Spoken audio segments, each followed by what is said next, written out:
Hello friends, আজকে তোমাদের সাথে আমি শেয়ার করবো টক ঝাল মিষ্টি চালতার আচার। তার জন্য 4টে চালতা নিয়ে নিয়েছি এবং চালতাগুলোকে খুব ভালো করে ধুয়ে পিস পিস করে কেটে হামানদিস্তা বা শিলনোড়াতে ভালো করে থেতো করে নিতে হবে।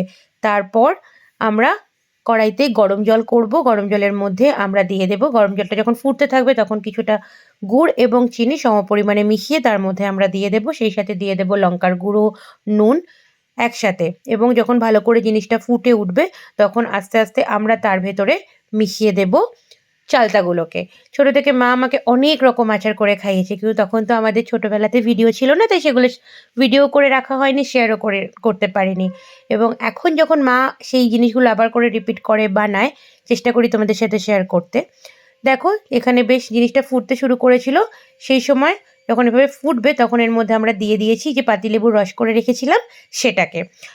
এইভাবে ফুটতে থাকলে নাড়তেই থাকবো এবং এই সময় একটু আচারের মশলা, যে মশলাগুলো আমরা সাধারণভাবে আচারের সাথে মিশিয়ে থাকি সেগুলোই মিশিয়ে দেব। এবং এই দেখো রেডি হয়ে গেছে আমাদের চালতার আচার। খেতে কিন্তু খুব খুব টেস্টি হয়েছিল এবং খুব ইজি একটা প্রসেস, তোমরা অনায়াসেই বাড়িতে ট্রাই করতে পারো এবং বেশ খেতে লাগে। তো জানিও কেমন লাগলো তোমাদের।